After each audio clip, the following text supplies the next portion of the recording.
Candi Borobudur berdiri megah di dataran Jawa Tengah. Telah menantang waktu selama lebih dari 1.200 tahun.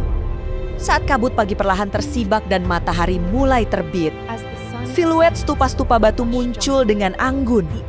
Namun di balik keindahannya, Borobudur menyimpan satu pertanyaan besar yang masih mengagumkan dunia hingga hari ini. Bagaimana nenek moyang Nusantara mampu membangun monumen raksasa ini tanpa teknologi modern? Pembangunan Candi Borobudur dimulai pada abad ke-8 Masehi, pada masa kejayaan dinasti Shailendra. Saat itu, Jawa Tengah merupakan pusat peradaban dan spiritualitas Buddha Mahayana. Borobudur tidak dirancang sekadar sebagai tempat ibadah, melainkan sebagai simbol alam, semesta dan perjalanan manusia menuju pencerahan tertinggi. Salah satu rahasia terpenting Borobudur terletak pada fondasinya. Candi ini tidak dibangun di atas tanah datar, melainkan di atas sebuah bukit alami. Bukit tersebut tidak diratakan sepenuhnya, tetapi direkayasa dengan sangat cermat. Tanah dipahat, diperkuat, dan disusun bertingkat agar mampu menopang beban jutaan batu di atasnya. Ini menunjukkan pemahaman luar biasa tentang struktur dan kestabilan tanah. Lebih dari 2 juta balok batu andesit digunakan dalam pembangunan Borobudur. Batu-batu ini dipahat dengan presisi tinggi, kemudian diangkut dan disusun tanpa menggunakan semen. Sebagai gantinya, para perancang menggunakan sistem kunci batu yang saling mengikat. Tonjolan dan cekungan dibuat agar setiap batu mengunci batu lainnya. Teknik ini membuat Borobudur tetap kokoh, namun lentur menghadapi gempa bumi.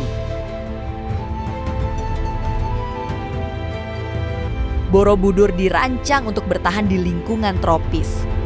Dengan curah hujan tinggi, di dalam struktur candi tersembunyi ratusan saluran drainase yang berfungsi mengalirkan air hujan keluar dari tubuh bangunan. Air dialirkan melalui celah-celah batu dan dikeluarkan lewat pancuran berbentuk makara. Tanpa sistem ini, Borobudur kemungkinan besar sudah runtuh sejak berabad-abad lalu.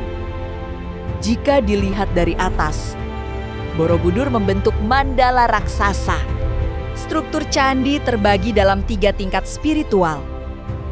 Kamadhatu melambangkan dunia nafsu dan keinginan. Rupadhatu melambangkan dunia bentuk. Dan Arupadhatu melambangkan dunia tanpa bentuk. Para peziarah berjalan mengelilingi candi searah jarum jam, menapaki jalur spiritual yang melambangkan perjalanan menuju pencerahan. Sepanjang lorong-lorong, Borobudur terpahat lebih dari 2.600 panel relief batu. Relief-relief ini menggambarkan kehidupan Sang Buddha, ajaran karma, dan hukum sebab akibat. Namun relief Borobudur juga merekam kehidupan masyarakat Jawa kuno. Kapal besar, rumah panggung, pakaian, alat musik, dan teknologi maritim abad ke-9 terpahat dengan detail luar biasa. Borobudur menjadi kitab batu yang menceritakan peradaban Nusantara. Hingga kini, sosok perancang Borobudur masih menjadi misteri. Nama Gunadarma sering disebut dalam tradisi lisan, namun tidak ada bukti pasti tentang satu arsitek tunggal. Para ahli meyakini Borobudur adalah hasil kerja kolektif sebuah peradaban besar, melibatkan biksu, pemahat, ahli bangunan, dan ribuan pekerja selama puluhan tahun.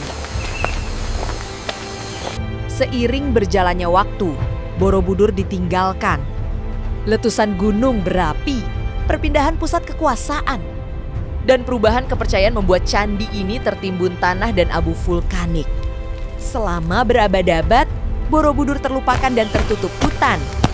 Pada awal abad ke-19, Borobudur ditemukan kembali. Restorasi besar dilakukan untuk menyelamatkannya dari kerusakan. Pada tahun 1991, Borobudur diakui dunia sebagai warisan budaya dunia UNESCO. Namun rahasia terbesar Borobudur bukan hanya tentang bagaimana ia dibangun, melainkan tentang maknanya. Borobudur adalah pesan yang dipahat di batu. Pesan tentang kebijaksanaan, kesabaran, dan harmoni manusia dengan alam semesta. Sebuah bukti bahwa peradaban Nusantara pernah mencapai puncak kejayaan yang diakui oleh dunia.